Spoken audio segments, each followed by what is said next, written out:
Hey everybody, this is Travis from Checkpoint Ahead. And I'm Tommy with Richmond Comix. And this is going to be our pick of the week for this week. Starting things off is going to be Invincible Iron Man. This is my pick of the week. This is Invincible Iron Man number 3.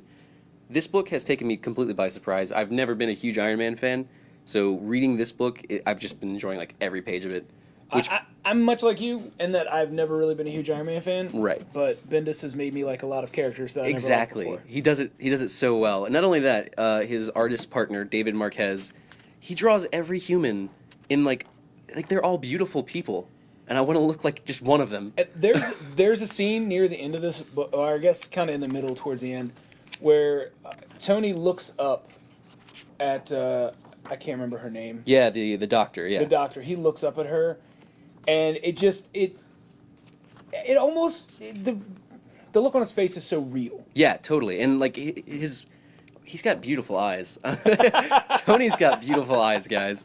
But I mean, the biggest the driving force, I guess, of this book is Madame Masque. She's stealing a bunch of these mystical artifacts. We don't really know for what reason yet. But Tony Stark has gotten thrown down with her, and he's realized that she's way more powerful than before. In this case, you get to see a lot of cool stuff that Tony's armor can do. Kind of like reconfigures into these weird shapes and like makes giant laser beams and stuff. So it's always really fun.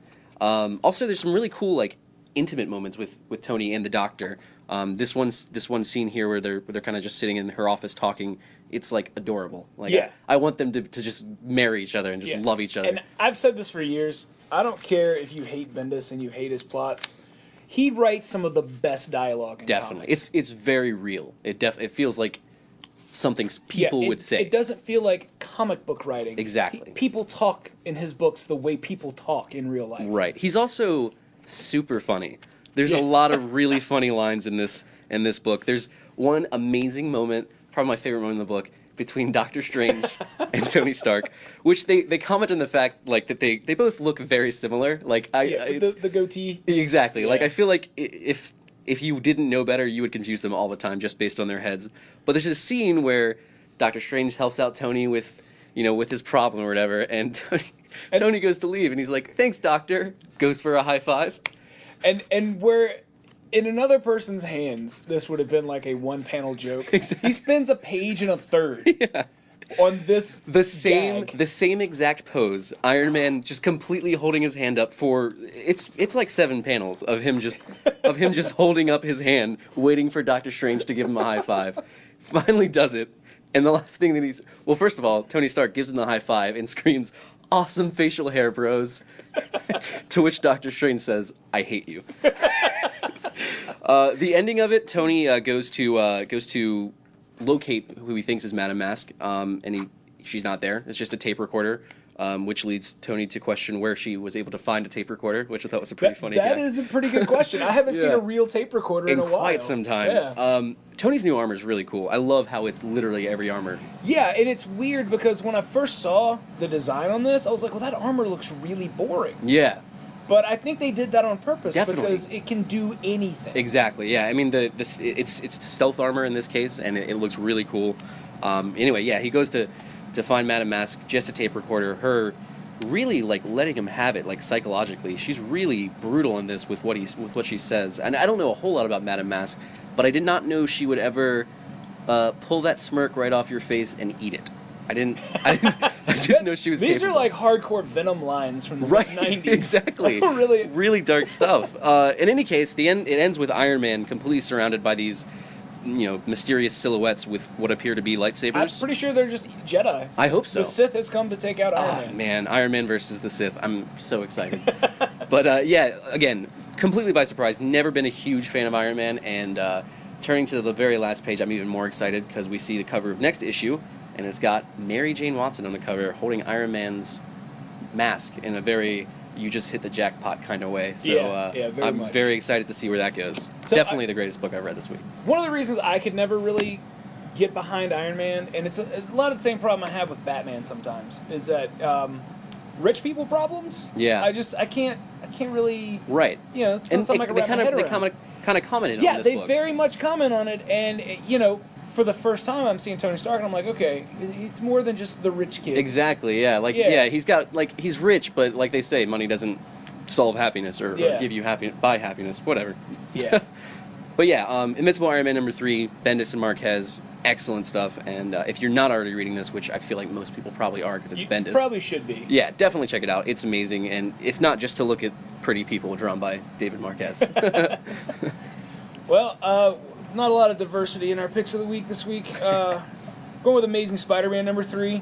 I have loved Dan Slott's entire run on Spider-Man. Absolutely.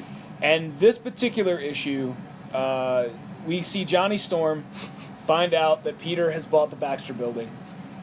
And Johnny is, well, he's a little mad. Definitely. He's a little angry that someone who he considers a very close friend has bought his home and has turned it into his corporate headquarters.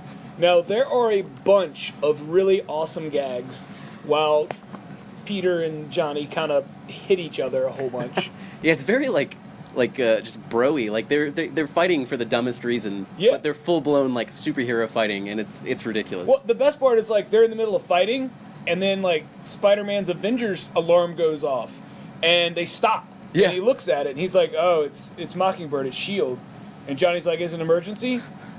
And Pete's like, "No, it's low priority." Johnny's like, "Fight?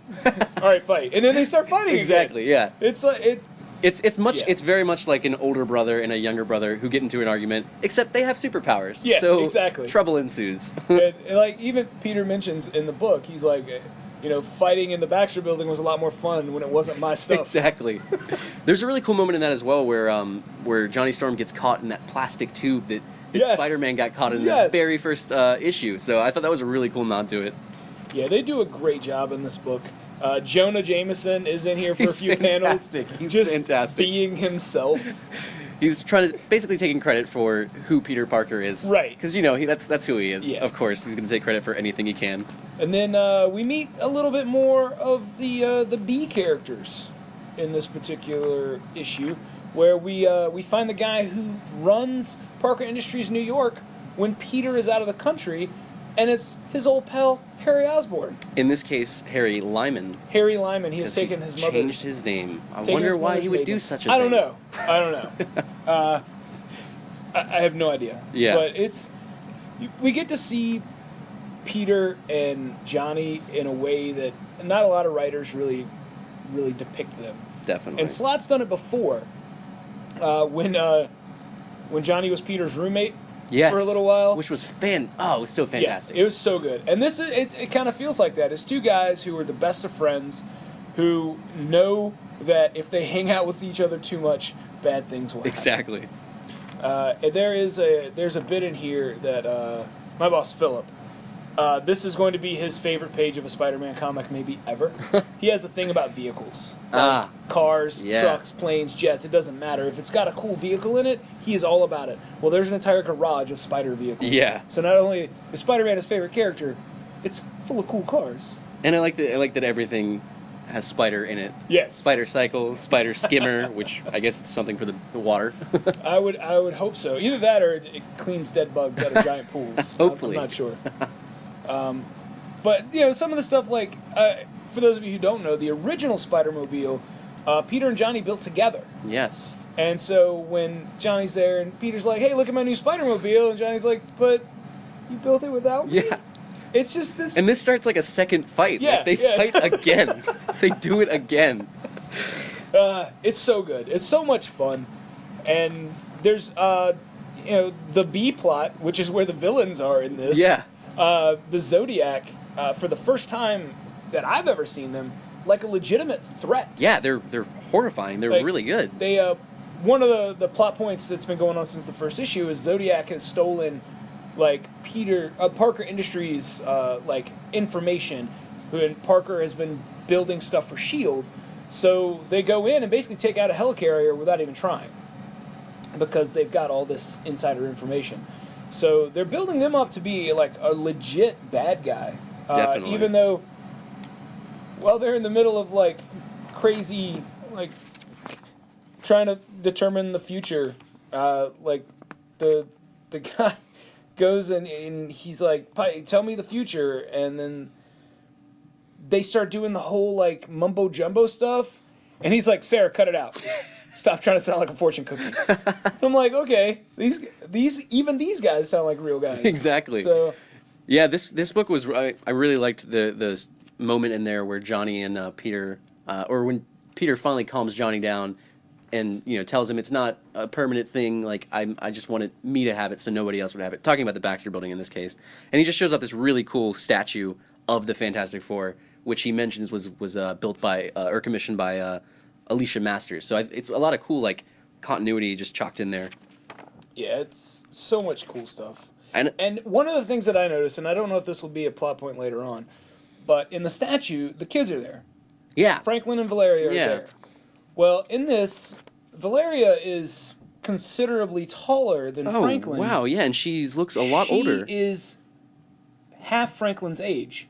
So I'm wondering if maybe this is a little nod to post-Secret Wars. Yeah. The kids didn't come back exactly the same as they were Right, when yeah. we left them. Which I've always thought Valeria was like way older than she is anyway. Well, it's because she's like 5 years old. Yeah. She's as smart as Reed. Yeah.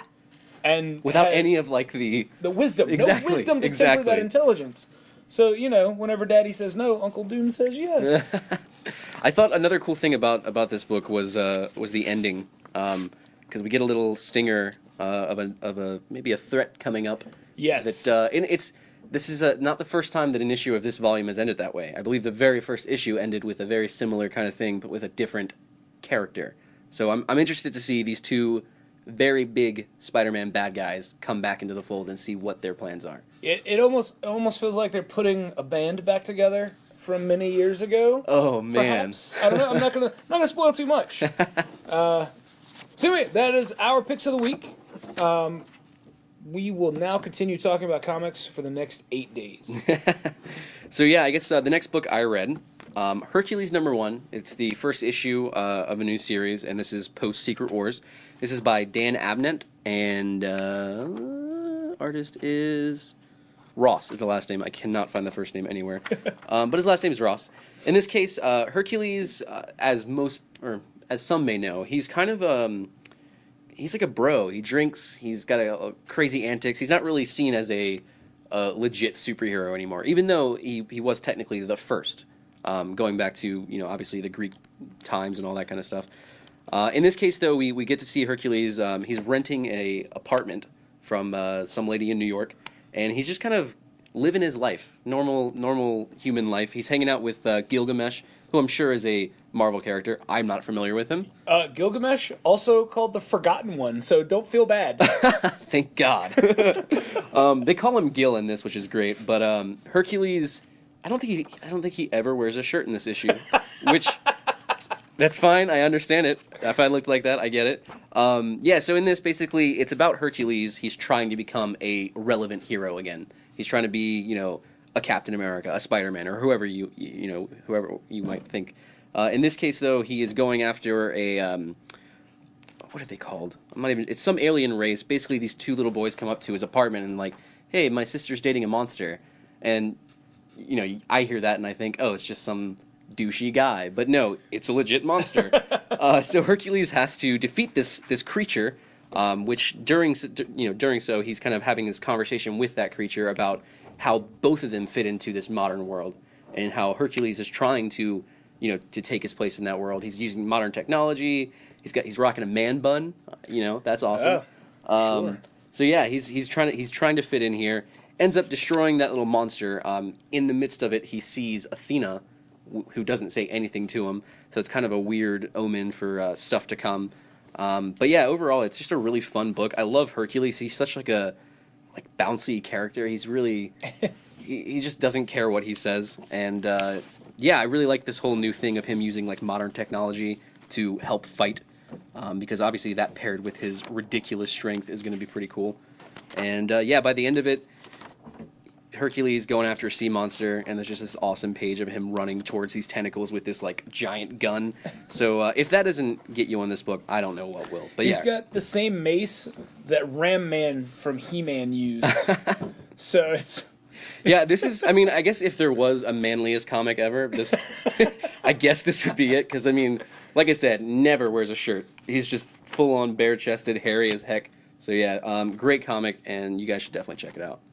All right, so I'm going to move it over to DC for a minute. Whoa. We're not going to stay there long. Don't worry. Detective Comics 46. For those of you not keeping up, Batman is now Commissioner Gordon in a big bat robot suit. And he's on basically his first mission with the Justice League. They've come to him, and they're like, we have a mystery that we need help solve. And he's like, are you kidding me? You're the Justice League. Why do you need me? And they're like, well, Batman speaks highly of you.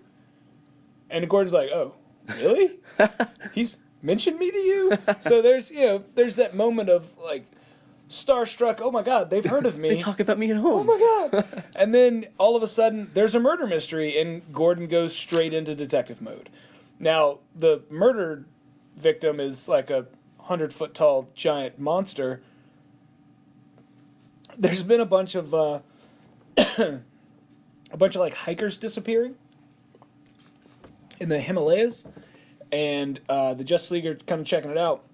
They find the skeleton of a giant monster, and they send Flash out to run around and figure out where it came from. He finds a waterfall flowing upwards. And the liquid is not water. It is whatever the fluid is inside an eyeball. Gross. Yeah, it's a waterfall flowing backwards of eyeball fluids. Gross. So it just keeps getting weirder, but the whole time Batman is like, all right, we figured out how this thing was killed. We found the murder weapon. We're moving on now to the scene of the crime kind of thing. And I'm not going to give it away, because it's a detective story featuring a guy in a giant robot suit. But he figures it out, and he gives the theory to Cyborg, and Cyborg's like, dude, that doesn't make any sense. And Gordon's like, no, trust me. And it turns out his theory is correct, and then it ends in beautiful sadness. Because the monsters, while being giant, monstrous things, are actually kind of sweet. The murder victim they found outside was a male, and then they found another skeleton inside this cave that's a female. It's basically just skeletons. And what happened was that the male was injured, so the female killed him because she was pregnant and needed to survive. And then once the baby was born, there wasn't anything for the baby to eat, so she killed herself. So that the baby would have something to live on. Oh, God. So the Justice League go into this place, they find this monster, and they're like, oh, God, what do we do with this monster? And it turns out that it's a baby. And it's a weird story. The art is a little odd. It kind of looks like it's like a murder mystery story with the art. Like, the art looks very noir, almost. Marcio Takara is the artist, and I am not familiar with that artist at all. Actually, I believe I follow him on Tumblr. Okay. So that's cool. Awesome. But the art fits the story perfectly. The monsters are really weird, grotesque, teeth on the outside of their lips kind of monsters. I like that Gordon is getting in with the Justice League, though. It's what I wanted to see since he became Batman, is really just see him hang out with the other heroes. He figures out a non-violent way to deal with this monster that's trying to eat the Justice League. Yeah. And kind of, he saves the day by himself, basically. That's awesome. And then it ends really sad. But Detective Comics, since post-Convergence, I've said this before, one of my favorite books from DC. I love the Batman detective stories. Those are always, for me, the best Batman stories. Definitely. And to see Gordon, who is a celebrated detective, be a detective while also doing the Bat thing, and in this book with the Justice League, it's the kind of Bat stories I want to read. Right on. Yeah, it definitely looks awesome, and I love Robot Bat Gordon. I think he's so cool. He's just so cool. I love them dropping him out of a Zeppelin. Yeah. I mean, that didn't happen in this issue, but hopefully next issue. Yeah, hopefully. My next book that I read this week is Doctor Strange #2. This is by Jason Aaron and Chris Bacalo. Jason Aaron, first off, he's become one of my favorite writers. I mean, Yeah, everything he's been from killing it. Star Wars, Southern Bastards, like everything he's done is great.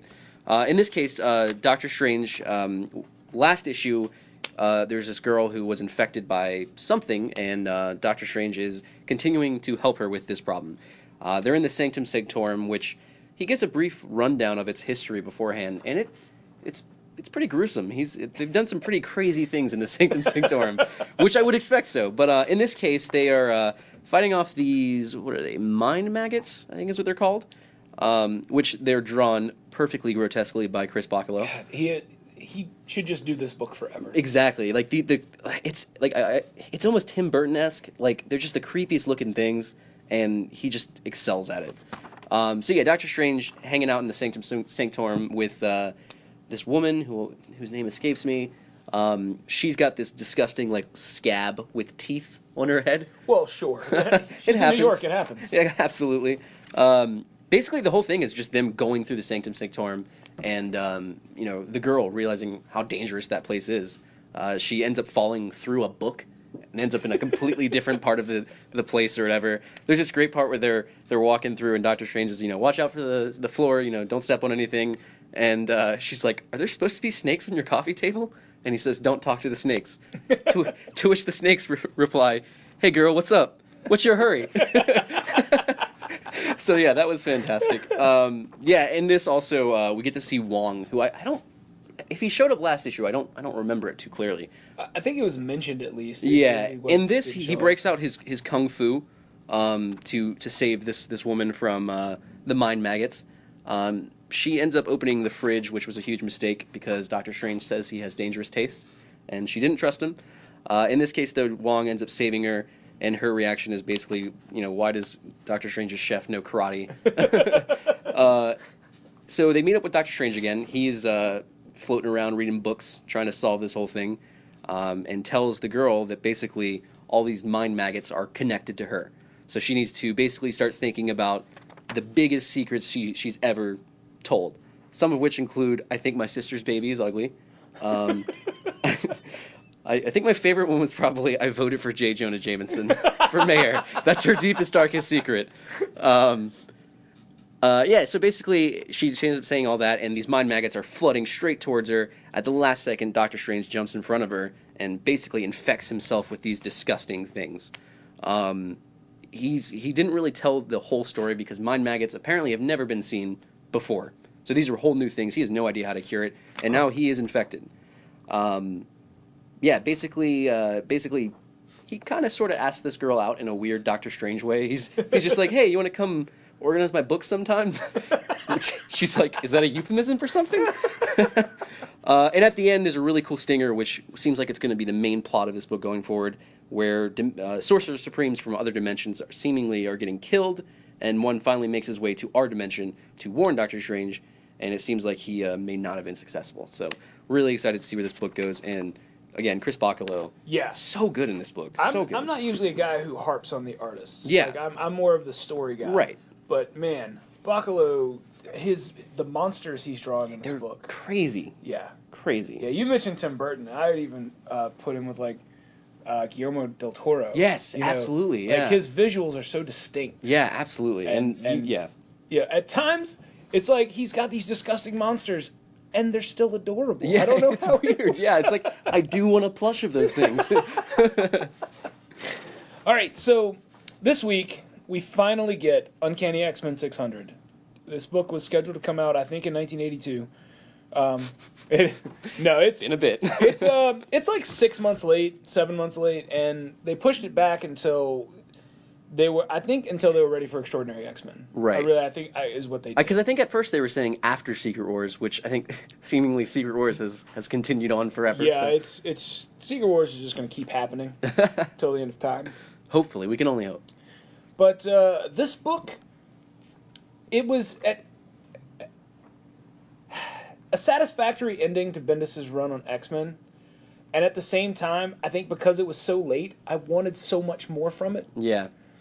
But it's most of the book is Storm and the rest of the X-Men like basically sitting Beast down and going, "All right, Beast, you have a problem where you think you know everything. and you've been Reed Richardsing us because you just do whatever the heck you want. Now we've got a bunch of time-displaced teenagers. This is a hard issue for me because Beast is my favorite X-Men. Yeah. I love the guy, and I can't disagree with the other X-Men. Right. And it kills me because I want to. It's like, you're like, no, you leave Beast alone. Okay, you have a point. Okay, yeah, he did screw up the time stream. Yeah. Oh, okay. He is doing all this by himself, and he's a genius, and he's like, look, it would take me a month to even explain to you what I'm trying to do. Right. And you can tell he's getting very emotional during it too. Yeah. It's almost like he's not thinking. He's just full on reacting to this, barrage of people. Yeah, absolutely. And I mean, they sit him down and they tell him it's basically this is an intervention, and he reacts the way that alcoholics do at an intervention. Yeah, I mean, he claims it's a trial. Yeah, like Storm is the one that approaches him, and she's like, "These are the problems that we're having." He's like, "Oh yeah, well you married that guy that time," and she's like, "We're not talking about me right now." Yeah, and the biggest thing, Scott Summers, he kept bringing up Scott Summers. That was his big like, "Oh, but I'm not as bad as Scott Summers" kind of thing. Yeah. Which that's never a good argument. Like, "Oh, I'm not as bad as Hitler." That's doesn't mean anything. So they wrap up a bunch of plot points and then move on to some other stuff. And the one thing that was somewhat disappointing to me was the way that the Bobby Drake Iceman. Yeah, I was because I had fully bought into your theory. Which I guess you can. For those of you who had not heard my theory was that because time had been screwed up already after Age of Ultron with Wolverine going back and forth, and then timelines fracturing and all the crazy stuff. He's conveniently dead to not deal with these problems. Indeed. It's weird. Indeed. So between that and the incursions and everything that was going on, my theory was Beast did not go back in time so much as jumped to an alternate reality and brought the teenage X-Men from a different Earth to the 616, which is why there were zero ramifications to them being there. It also explained why teenage Iceman is gay while adult Iceman is not. And I thought that with Secret Wars and everything, that was the conclusion. In my mind, I firmly believed that was the truth. Yeah, and I had bought onto that. two different Bobby Drakes from two different universes. It completely explains. It fit as well because Jean Grey had different powers. Right. Young Jean Grey had slightly different powers. Jean is manifesting different aspects of her telekinesis and telepathy that we had never seen before, and it all made sense. Except in this issue. They basically confirmed that Bobby Drake has been living a lie his whole life. Which, I mean, in my head, I'm like, I can't even imagine that. But like, I guess, obviously I'm not in that position, so I can't even say if that's accurate or not. Well, the explanation that he gives completely makes sense. I completely understand it. He's a mutant. Yeah, and I think it was really cool that they brought that up too, because that is really obviously we can't even imagine the equivalence of a mutant in this world because that's absurd. But yeah, it definitely makes sense. You don't want to give somebody another reason to hate you if you're already hated. Right, and his rationale made perfect sense, and the idea that if I pretend I'm straight long enough, I'll just be straight. Right. And which anybody who knows any gay folks, that's not really how that works. But. Overall, it was a nice wrap up to Bendis's run. I don't know if maybe I was so invested in the alternate universe theory. Yeah, that's why. It also kind of just bums me out because it's like, oh, Bobby, this whole time you've been so alone. Like, it gives me hope that there's young Bobby who might change things and But at the same time, I'm just like, oh, adult Bobby, you've been so sad your whole life. Come on. Yeah. This is another one of those things where it's a huge book where they brought in a bunch of different artists to do each part of the story, and they all do a heck of a job. Definitely. The book is beautiful, beginning to end. And it seems like Hank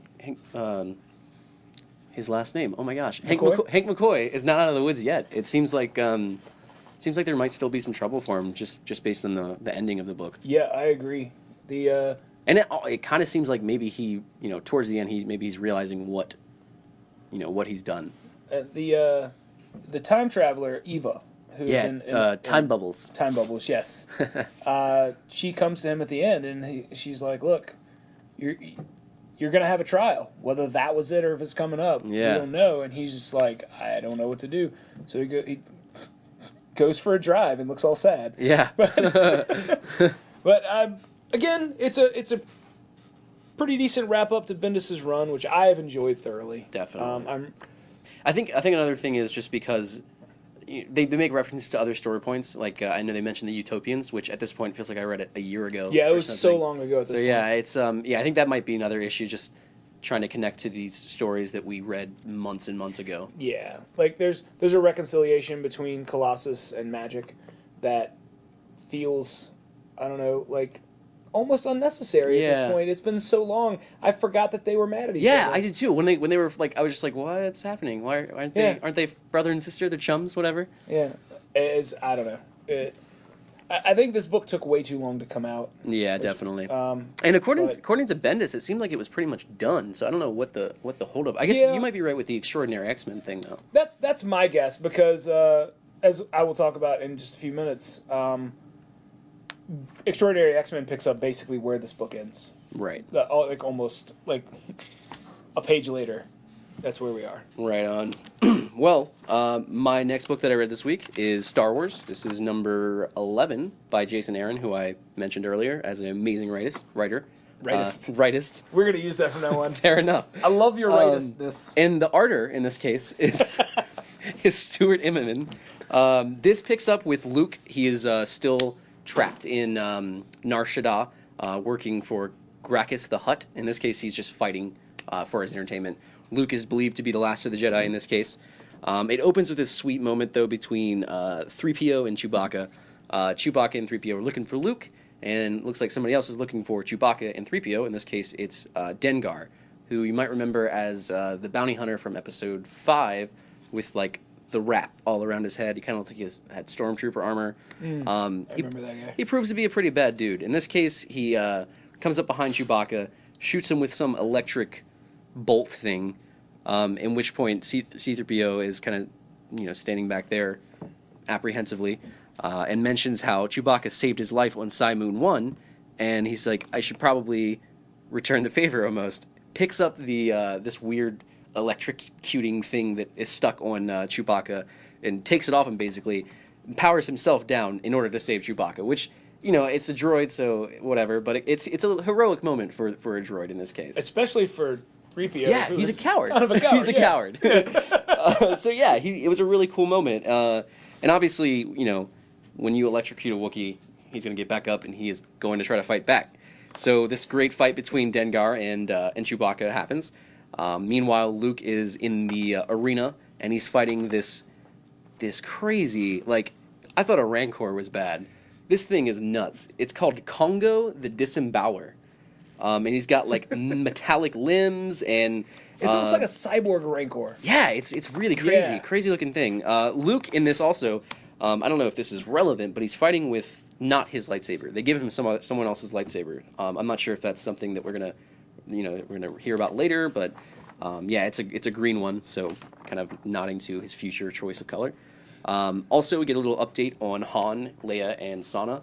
We find out pretty much the exact situation with Han and Sana. So anybody who was upset about, Han was married or whatever, and Leia's not as important, read this issue. You're gonna love it. They clear all that kind of stuff up.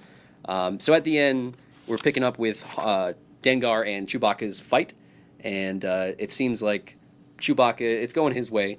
Dengar mentions to Chewbacca how he can throw a punch as well as Chewbacca can.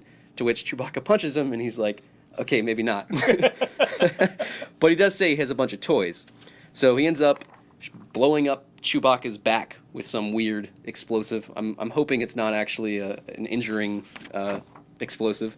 But yeah, basically the end of it, Dengar is looking at Chewbacca, and he's like, I'm going to put you out of your filthy, stinking misery. One question, where is Han Solo? To which there's a laser blast from the back, and we see Han standing on top of Sana Solo's ship saying, right here, ugly. And it's pretty awesome. So yeah, I'm really excited to see where that goes. Leia's also on top of the ship with her gun pointed right at Dengar. And anytime Han Solo is on the page, I'm excited. So yeah, I can't wait for the next issue. All right, so as I said, we're going to talk about Extraordinary X-Men now. Jeff Lemire, I have been following for many years. The Essex County trilogy he did for, I don't remember if it was Oni or somebody else, but it was a long time ago. He wrote about life in rural Canada. And it was so engaging and so well written that I have followed him throughout his career. And the fact that he has become one of the top guys at Marvel, I'm so excited about that. Definitely. I love this guy's writing style. And the fact that they've given him so many characters to play with. Which obviously Storm, she's the new headmistress at the school. So a lot of this book is Storm and dealing with the problems that she has to deal with. Now, at the end of Uncanny X-Men, there was this moment that Cyclops called all of the mutants in the world together. And they're at the steps at the foot of the Capitol building in D.C. And he's like, I wanted to prove that we could all get together and meet peacefully. And that's kind of where Uncanny X-Men ends. And then in this, they keep talking about the terrible thing that Cyclops did. Yeah. So I have a feeling there's more to that story than what we saw at the end of Uncanny 600. Definitely. But we've got a whole bunch of awesome stuff going on. We've got Magic wrecking a bunch of dudes, saving a kid who has... Okay, let's back up. Yeah. So the Terrigen Mists, they have created a whole new bunch of Inhumans. What we have found, though, is that the mists act as a disease when they come into contact with mutants. And we learn in this issue that not only does it make them sick and kill them, if they survive, they are now sterile. So we get no more mutants. So we're back to they're going extinct and they're trying to save themselves. Which, just really quick, I kind of want to mention it. It's sort of a little bit, I guess, meta that... the Inhumans are a direct threat to the X-Men in this book. Like, Yeah. I think it's really funny because everybody's been saying the Inhumans are going to replace the X-Men. X-Men are getting canceled. So I think it's really funny that they're basically leaning into that and saying, yeah, this might happen. Yeah, that's... So we get a really cool action sequence with Magic, and then we go back to the school, and Storm's just like, all right, that's it. We're going to go take the fight to whoever. And... then we get to see teenage Jean Grey at Empire State University, just going to school like a normal kid. Trying to be. Trying to be a normal kid. And, of course, she gets roped back in. Or at least Storm and Iceman are attempting to rope her back in. And then there's a lot of... We get to kind of see the state of the world. So many mutants are sick and dying. And so... lead straightly. Words are hard. This sequence in the book is straight out of Uncanny 600, where Colossus and Illyana they've reconciled. Well, Colossus moved back to Russia and started working the farm again, and yells at bears. And I love the way he's drawn in this. Yeah, he's just the biggest I've ever seen Colossus, I think. And honestly, Colossus with a beard. Yeah. When he's metal, he looks awesome. He with looks the beard. so cool. Yeah. So there's Magic trying to get her brother to come back and help out, and then there's a sequence with Nightcrawler who's chasing down some people. So the book is kind of all over the place. Yeah, it's very like it's almost like a classic kind of team origin story. Yes, because it's like, oh, this is what this guy's up to. Here's what he's up to. It's really cool. What it feels like is in the 8 months between the end of Secret Wars and the beginning of this story, the X-Men have kind of scattered. Definitely. They're kind of all over the place. Yeah. And Storm is trying to bring them all back together. Yeah, and I guess we should mention Storm. She's saving these mutants who are afflicted by the Terrigen Mist, and she's taken to this place called X-Haven, which we have no idea where that's at. Yeah. We just know it's a place. Yeah, Jean even asked, she's like, where's X-Haven? And Storm's like, well, I guess maybe you'll find out sometime if you ever decide to join us. Yeah. And it's like, sassy. So then at the end, we get the character that we've all been waiting for. Yeah, I thought it was a great introduction for him. I thought it was a fantastic introduction. I'm not going to spoil anything, just that Old Man Logan, in the Marvel Universe proper, looking awesome. I'm so excited to see where that goes. Yeah, I think the artist in this book, Humberto Ramos, who I'm a huge fan of, namely from Spiderman. That's all I've seen him draw in the past, 15 years, I think. But yeah, in this case, it's really cool seeing him stretch some other muscles and drawing the X-Men, because they look so cool. And like I said, Colossus, he just looks great, and I think Old Man Logan really lends himself to that style as well. So Yeah, and I'll be honest, like in the past, sometimes Ramos's art has been a little too cartoony. Like some of his Right. Spider-Man stuff, like see, I really dig the kind of cartoony look to it, but Okay. I realize that it's not for everyone. yeah, he did a run with where Spider-Man and the Goblin, Green Goblin, were brawling, and everybody's feet were just enormous. Yeah, I will say this: he's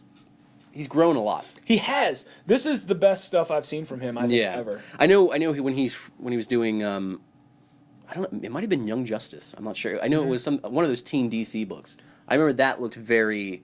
Yeah. They had big heads, big eyes. Yeah, and, but it fit the tone of that right, book so well. Definitely, yeah. And I think I think with this book, it's slightly different, but I think it fits pretty well as well with what they're telling in Extraordinary X-Men.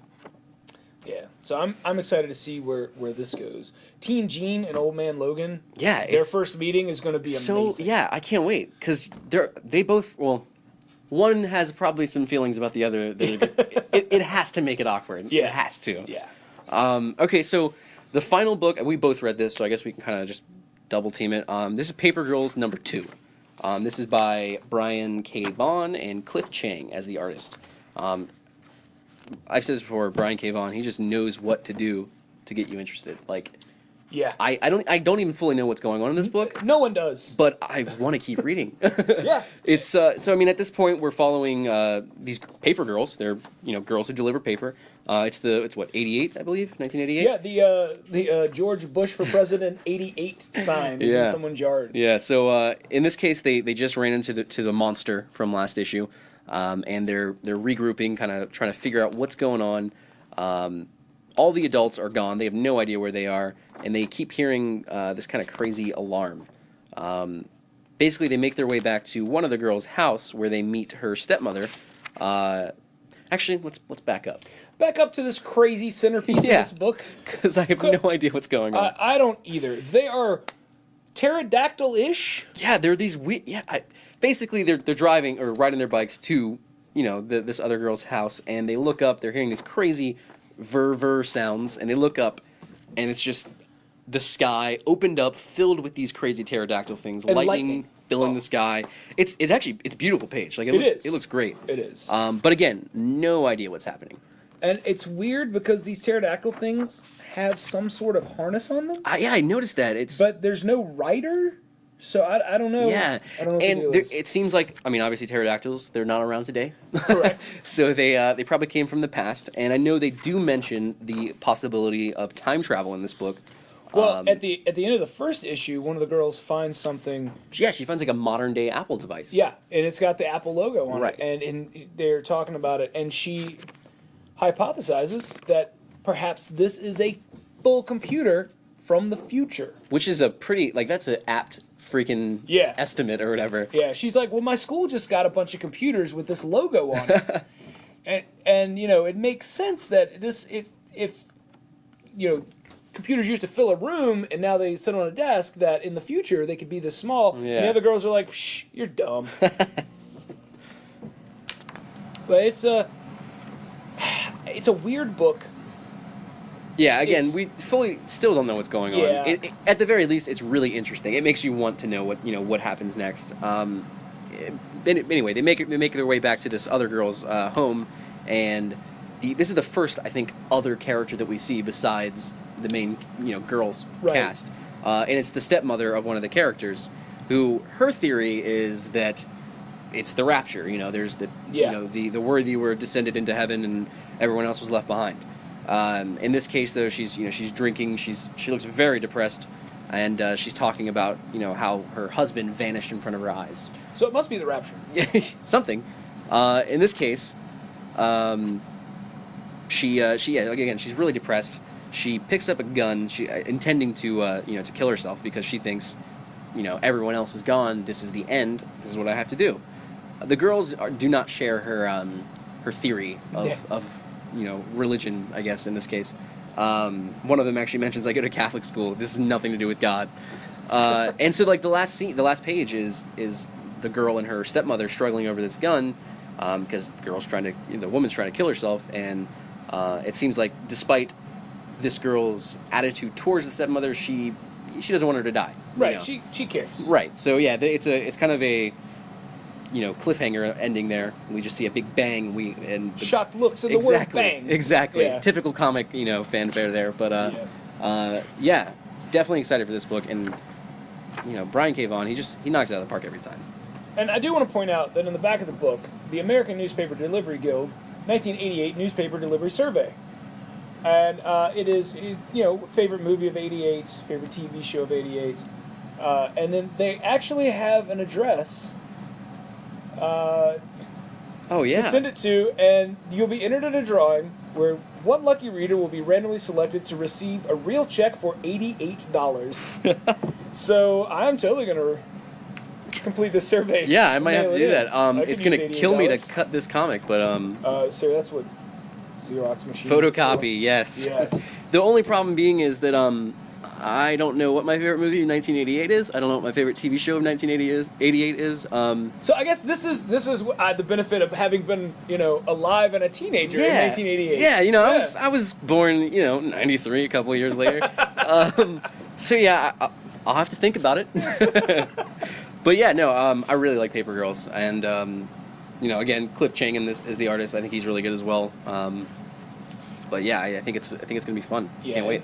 It's Brian K. Vaughan. Yeah, he does it good every time. Yeah. But yeah, that's the comics for this week. Now I will say this: the pile of comics that I have to read tonight is about 4 times the size of the comics that I have read so far. I'm looking at it right now. It's ridiculous. It's a lot of books that I did not have time to read yet. We record this on Tuesday evenings, and there's so many good books this week that I want to read. We Stand on Guard, Black Science. Oh, I do want to read. What is this one? I've been meaning to check that out. Citizen Jack, new Sam Humphries book. I'm a big fan of Sam Humphries. And then there's a bunch of new number ones from Marvel. We've got Deadpool, Howard the Duck. There's a new Nova. We've got Drax, Vision. So started. Many new number ones this week. Also, I'm pretty interested in Claws from Grant Morrison. Claws, yeah. Anytime Grant Morrison plays with stereotypes, it's always a good time. And this is like the Santa Claus origin story. Yeah, I'm excited for it. I can already see the motion picture that they're making of it. Just based on the cover, I can see it's like, oh, let's get Gerard Butler. He'll be great. I'm just waiting for it. Yeah, it looks super violent. I can't wait to read it. Yeah, it seems like a good time. Yeah, it's gonna be good. So yeah, guys, those are the new comics. I guess we'll move on to everything else in the world. Everything else. So, for those of you who have been paying attention, you know of my deep devotion to Guardians of the Galaxy. Yeah, I think I share that devotion. Yeah, I've been reading Guardians of the Galaxy since Jim Valentino's run, and I think it was 89 or 90. I started in 2008, but only a few years later. Yeah, just a couple few years later. So I was already a Guardians of the Galaxy fan when Abnett and Lanning transformed the team into something new. That's the team that I started reading with. So that's the one I know the most. And that is a book that I have loved since its inception. So the fact that we got a movie. Yeah, a movie with a talking raccoon. And now there's a cartoon. The talking raccoon. And we're going to get a sequel to this movie. Not only that, the sequel title, Guardians of the Galaxy Volume 2. Yeah. When have we ever had a sequel, Volume 2? I love it. So, my honestly, one of the things I loved about the first movie, the first teaser poster they had, it was just the team sitting on the poster looking cocky, and at the bottom it just says, "You're welcome." I loved it, because not only is it a "You're welcome" for, Guarding the Galaxy, but I feel like it's Marvel Studios saying, "You're welcome" for a movie with a talking raccoon who wields a giant gun. So it's like a double play there. I loved it. Yeah. So, there were some casting announcements this week. I'm blanking on her name now. It's all right, because the fact that there's an actress is secondary to the fact that they cast Mantis. That is insane to me. There are certain characters in comics that you're like, that will never translate to film. Right. A crazy person that talks about themselves in the third person, who is just like, I know things, just trust me. It's insane. Yeah, she's very. I can't see myself not being creeped out if she was if I was in a room with her in real life, I think I'd be creeped out by her. Right. The way she speaks is very, the one who knows, just, Yeah. But, either way, she's fantastic. I only know her from her incarnation in the Guardians of the Galaxy. I'm aware that she was an Avenger at some point and was like a celestial Madonna, like you do. But no, I'm really excited to see what they do with her.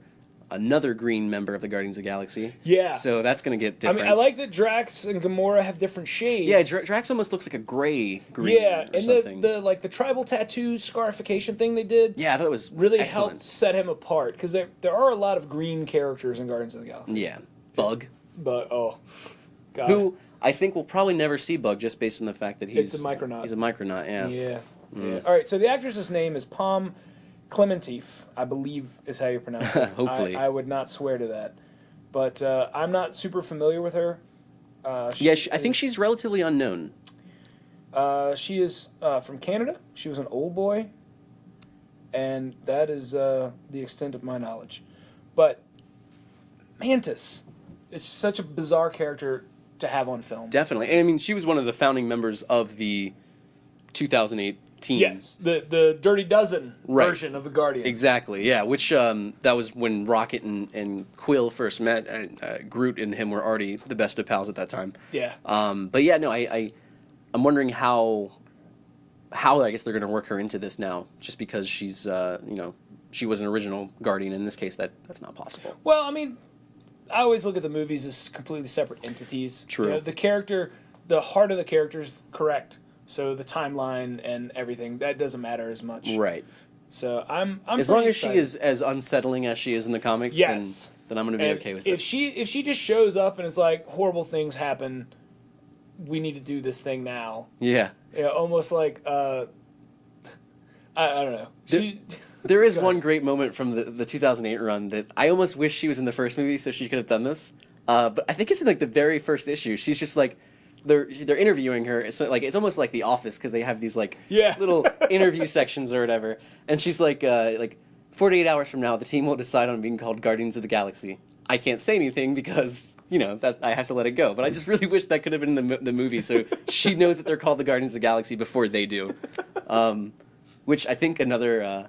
This is just going off on a tangent. Rocket Raccoon in that series mentions that his idea for the name is Butt Kickers of the Fantastic. Yeah. Which I'm still pulling for a series of Butt Kickers of the Fantastic. Hopefully with Rocket Raccoon in the lead. Oh, that would be fantastic. Maybe the Rocket and Groot book that we're getting. Yeah. We'll have that. An amazing team. So, going along with our movie thread here, I got to go see Last Witch Hunter over the weekend. Which it bombed horribly. Really? In its opening weekend, and the second weekend wasn't any better. It kind of blows my mind that a Vin Diesel movie is capable of bombing. Well, with the Pitch Black series, none of those movies did crazy numbers in the box office either. And this feels a little bit like that. So DVD sales, Blu-ray sales, you feel like you're gonna... I think so. I think it'll find its audience. I feel like he's got a big following just by the name Vin Diesel. I love Vin Diesel. Love it, yeah. I've been a huge fan for a long time. And part of it is because reading interviews and stuff with him, this dude loves comics. He loves... Yeah, and he's very down to earth. He's not one of those stars that's like, I'm awesome. I read a story years ago where what is her name? Fat Actress. She had an HBO series called Fat Actress, and she was on Cheers. Oh God, I know you're talking about. It's gonna kill. Anyway, Kirstie Alley.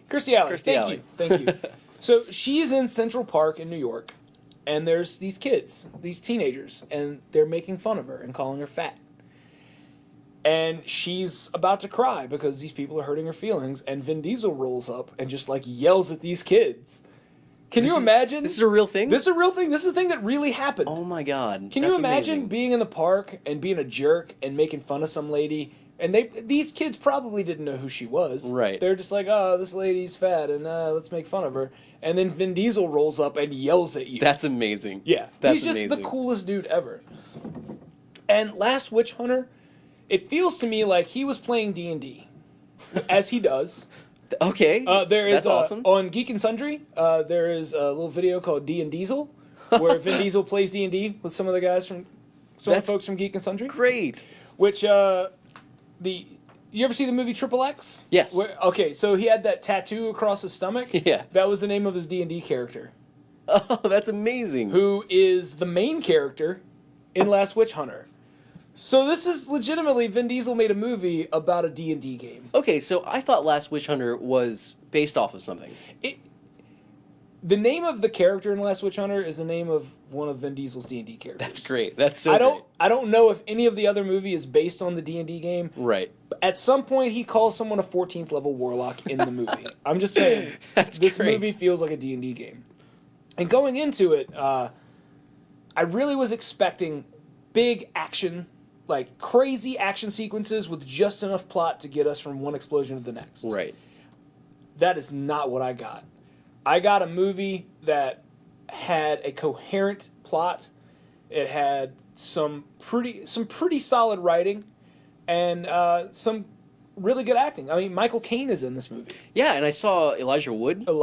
Which is pretty crazy cast, especially like, you know, Vin Diesel. He's like, I do like Vin Diesel. He's in certain movies where I feel like they're not going to attract a certain level of actors, but Michael Caine, he's up there. Yeah. Elijah Wood, he's a really good actor. I mean, obviously, that kind of fits in with that genre. But Michael Caine, I typically only see him choosing those kind of action movies if Christopher Nolan's directing it. But which probably has more to do with Christopher Nolan than, than Michael Caine. To be fair, in this movie, he's kind of Alfred in this movie. Yeah. He's the guy. Vin Diesel's character is immortal. He kills a witch, and she curses him with immortality. And there's this entire sect of priests that write down his story and are basically like his guardian. They take care of him. They make sure he gets where he needs to go, and they send him on missions. And this is the 35th or something of these guys that when he met this dude, he was like 25, and now he's retiring because he's old. Oh, wow. And like seeing Vin Diesel call Michael Caine kid, it's amazing. So, okay, I guess, so Elijah Wood, was he like the next? Oh, yes, Elijah Wood is the next. Okay, yeah, that I like the idea of Elijah Wood and Vin Diesel being in like a buddy movie, so yeah, I'm excited for that by itself. Now, the female lead is Rose Leslie, who the only thing you need to know is that she was constantly telling Jon Snow that he knows nothing.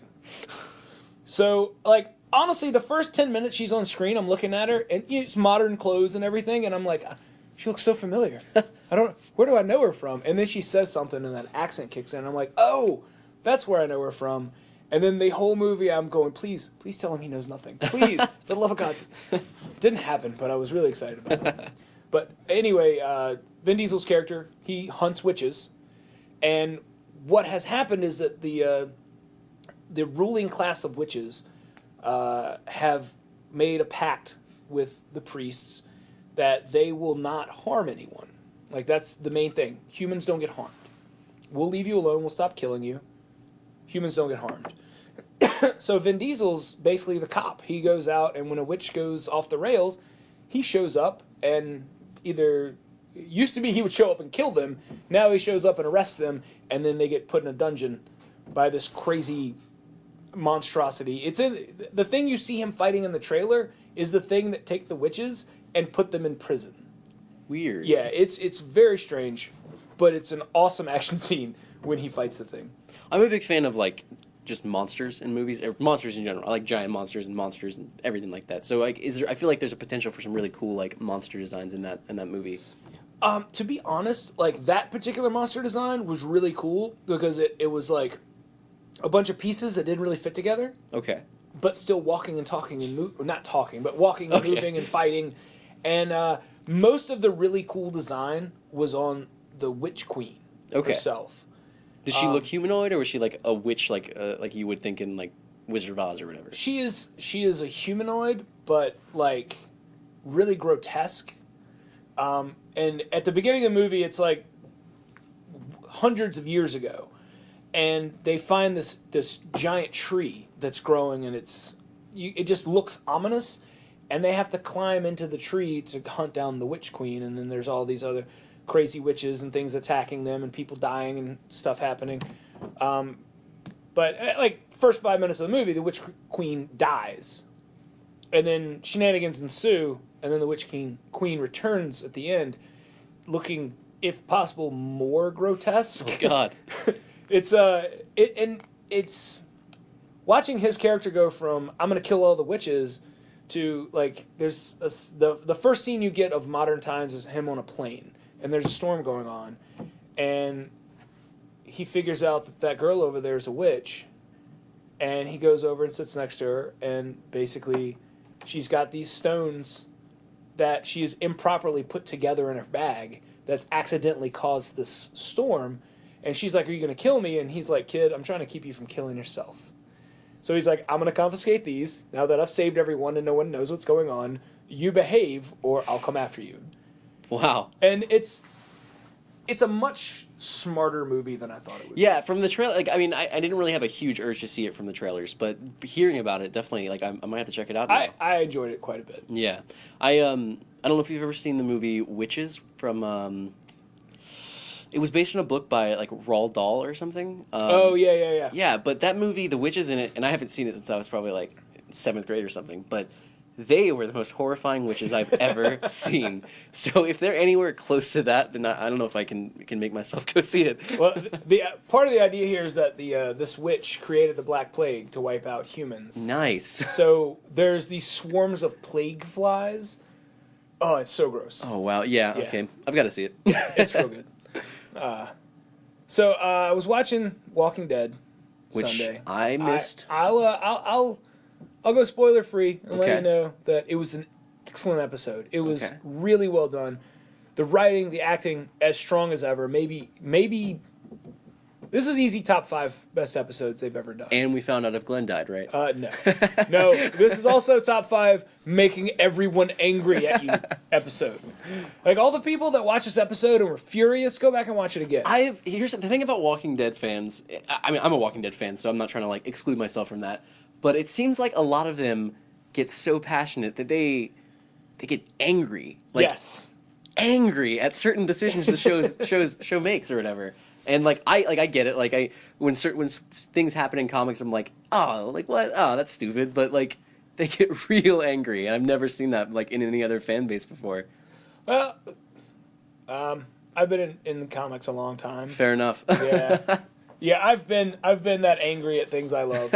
Yeah, no, I mean, I definitely have been there too. I guess it's just like seeing it because Walking Dead is such a popular show that it's just spread across. Like, it's not just the nerds are getting angry it's anymore. true. Yeah. It's like football players and stuff. They're like, oh, but yeah. It's amazing the people that walk into my store that would never have done so if not for Walking Dead. Yeah, I mean, it's just like the climate in general for like comic fans is so much better because like people who don't look like a comic fan, like there's a chance they are nowadays. With the Marvel movies, with Walking Dead, with all these shows that are out right now, like it's impossible not to be a fan now. And see, I think the whole reason I brought up Walking Dead was to talk about the Preacher trailer. Which I did see that. Which is going to bring in a whole nother group because definitely, if this show is a 10th as insane as the comic, it will be the most intense thing AMC has ever aired. From the trailer alone, I can tell, because I've never read Preacher. I know it's like one of those essential, if you love comics, read Preacher. I'm aware of that. I just have not gotten around to reading it. But the trailer, I found myself like cringing at certain parts. Like they already like just the bone crunching, like just really really visceral kind of like violence that I can tell is gonna be a big hit with like AMC and all that. Yeah, and what we're gonna find, and if you haven't seen it already, you will soon. Howard Stark is the Preacher. That's true. Yes. The people who love Preacher, the people who read it and love it and own it and reread it, are gonna complain so much about this trailer. Really? Because nothing we saw in that trailer happens in the comic. It's one of those things where I'm watching the trailer, I'm like, man, this looks really good, but I don't remember any of this from the comic. Now, to be fair, it's been like 10 years since I read Preacher, but I don't remember any of this. And then the other complaints that I hear, which are the complaints that I just offhand ignore, they're like, oh, the Cassidy doesn't look like he's supposed to look. And I'm like, it's all aesthetics. Is that the... That's the guy in the cell. The guy in the cell. Okay, yeah. Yeah, the guy vampire. in the cell. Okay. Who I only know that because of comics, yeah. The Irish vampire alcoholic. Yes. Okay. But I don't know, man. Like, Seth Rogen bought the rights to this property because it's his favorite comic, and he wanted to make sure it was done right. And say what you will about him. Obviously not everybody's gonna be a fan of Seth Rogen, but he's a good writer. He is. Like, he's written plenty of stuff that I've legitimately thought was good. Him and his writing partner for this, Evan Goldberg, who's helping him with it. Like, they've both written some great stuff. So, like, granted, a lot of that stuff has been comedy, but like, every good comic's got some comedy in it. Yeah, Preacher has some comedy, and some of the comedy is the kind that you'll chuckle and then you'll feel bad about yourself for laughing at it. But I had that moment quite a few times with Preacher. Yeah, I'm sure that that watching the show is going to make me want to crack into that comic, because it usually does. I will say this, and I'm almost positive is an unpopular opinion. I do not like the art for Preacher. I don't like Steve Dillon. Is that his name? That is his name? Yeah, I don't like Steve Dillon. People tell me he's amazing all the time, and I see that he's a good artist. Like, I see that because obviously I can't draw that well. I'm not a fan of the style. I don't know what it is. It doesn't go. Look, having an opinion about a subjective thing like art, you can't do that, man. It's true. God, who am I? Yeah. No, I get that. There are artists that people tell me, "Oh, it's amazing, and I'm like John Cassaday. Yeah, you're not a John Cassidy. Just not a big fan. I will say John Cassidy is hit or miss. There's certain times where I'm like, holy crap, and then there's other times where he draws Luke's face really weird from Star Wars. For me, like, my first real exposure to Cassaday was Astonishing X-Men. Which, fantastic comic. Amazing book. Probably my favorite X-Men comic of all time. Every woman looked like a drag queen. Yeah. Every single one. I'll give you, okay. I have a vivid shot of Emma Frost's face in my head from Astonishing X-Men, and you're absolutely right. Yeah, they all, and I say this of having met many drag queens. Yeah. I'm like, any of the women in this book, could. Right. I will say this. I think his art in the most recent Star Wars book, or his run on Star Wars, was pretty good. Yeah, I'll he agree. upped his game. Yeah, his run on was the first 6 issues of Star Wars. Mm-hmm. Yeah, it was. I enjoyed it. Now, like I said, there were a few times where Luke's face looked a little weird, but he captured Carrie and lumpy. His faces are lumpy. Yeah, definitely. Yeah. Well, in the Star Wars comic, he really got Carrie Fisher and Han Solo's likenesses down, but I feel like he struggled with Mark Hamill's. But yeah. But Preacher, it's gonna be great. Yeah, I can't wait. Yeah, I'm really looking forward to it. I mean, the fact, like, it's another comic book adaptation that we're having on TV. This is just a great time to be a fan of comics. Yeah, and it's not just comics. We're sci-fi nerds. Yeah, we're getting new Star Trek. Yes, we are.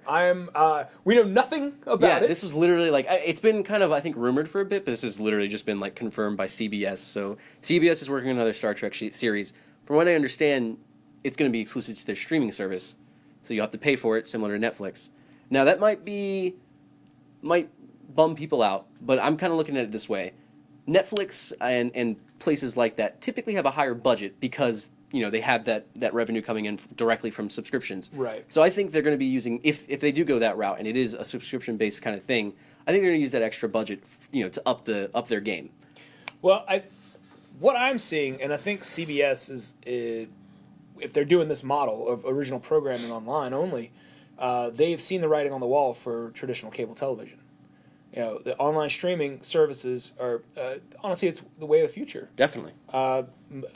Most of the stuff I watch is online streaming. Yeah. And most of my friends have Chromecasts on their TVs. So, I from my cell phone, I throw Netflix up on the TV. Definitely. And I really feel like CBS is kind of getting ahead of the curve on that a little bit. No, absolutely. Yeah, and I mean, I could see a couple of years from now they're not being necessarily channeled so much as streaming services, which I mean, you think it's like, oh, I got to pay so much, but like you're paying probably like $80 for cable right now. Right, you're only going to pay for the channels you want. Exactly, and that's a great model because like there's several channels that have like 12 shows on them that I like. So, you know what I mean? Yeah. It's a lot easier just to pick like, oh, I want AMCD. AMCD?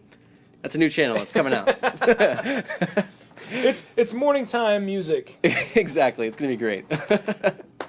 But yeah, no, I think it's a good idea to do that subscription service. And Star Trek hasn't been on TV since Enterprise. Since Enterprise? Enterprise. That was when? That was like 10 years ago. Yeah, maybe? okay. So think of how far we've come in actually look at Supergirl. That's on CBS.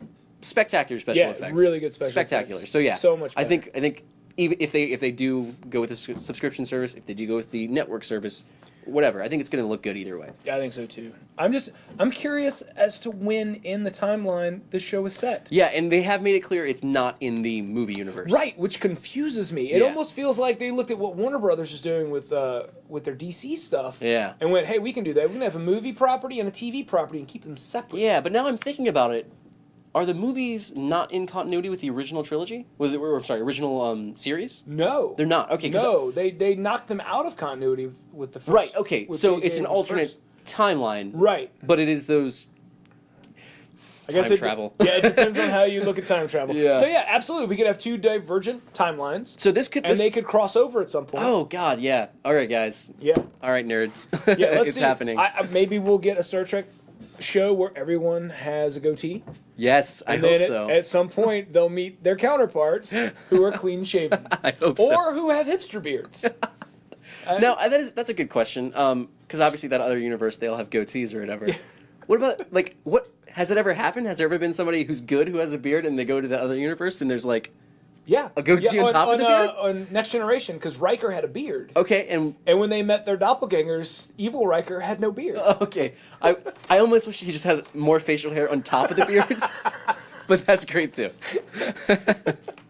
We're talking about special effects. Yeah.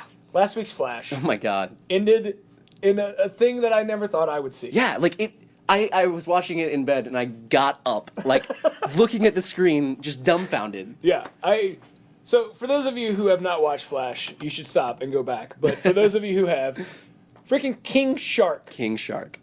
That was... Not only did he show up on a TV show, he looked so amazing. Cool. Yeah.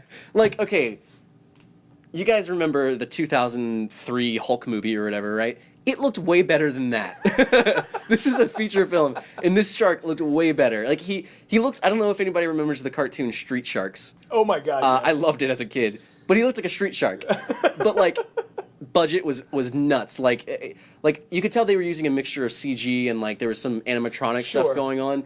But it worked. It worked so well. And I love how quickly they dispatched him, because obviously they don't have the budget for that for a full episode. But either way, it was just, like they did that for us. That was so nice of them. And for me, like, my biggest exposure to King Shark was in Secret Six. Yeah. Gail Simone's run, where my most vivid memory is him, like, busting in. They're, like, having this big fight, and he's just singing, "I'm a shark, I'm a shark," and it just...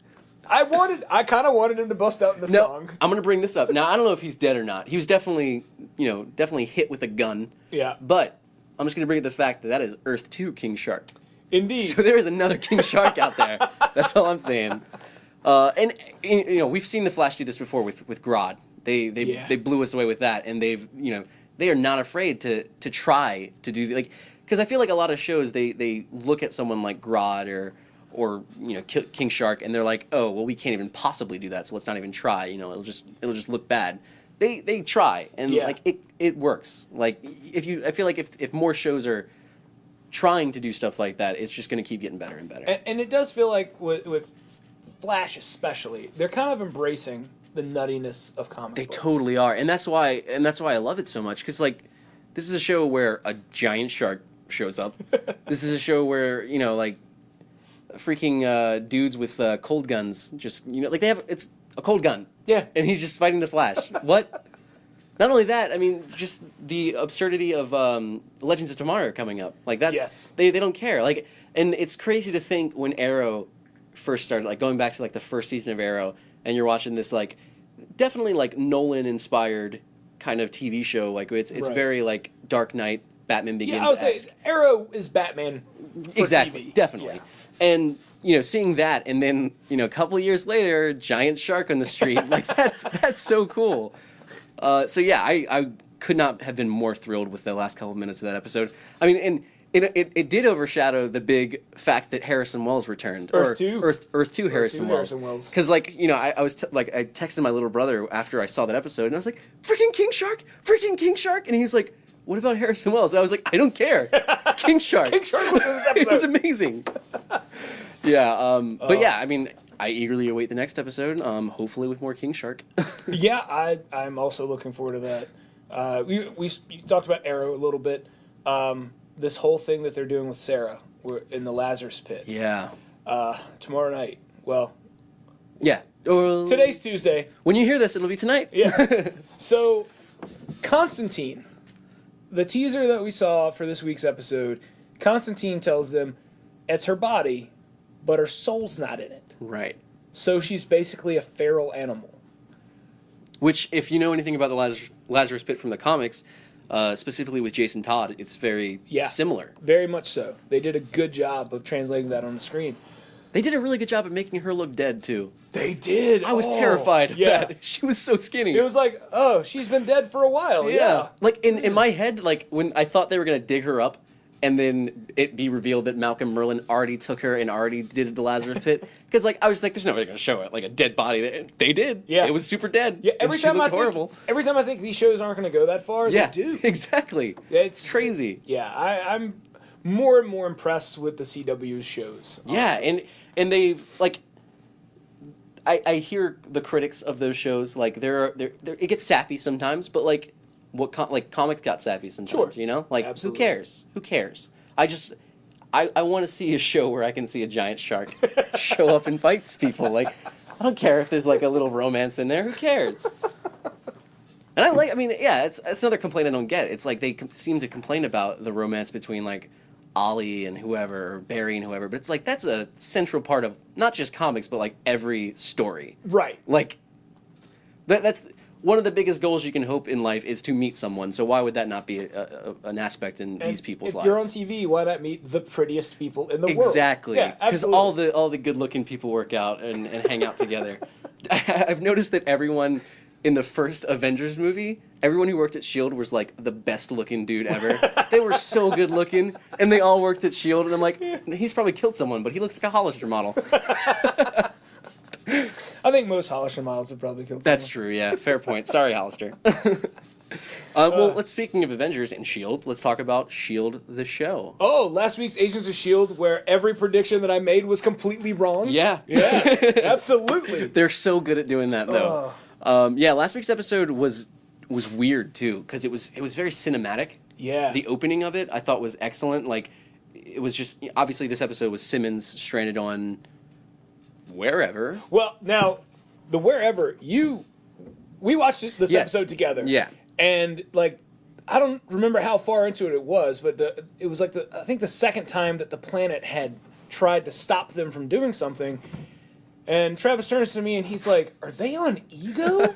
Is this Ego?" And I was like, "Holy crap!" Because we still have no idea. Yeah. And if it none is, whatsoever. If it is, then the Flash might have lost crazy character of the week to Shield, because there's King Shark and then there's Ego, the living planet. Right. Like, what?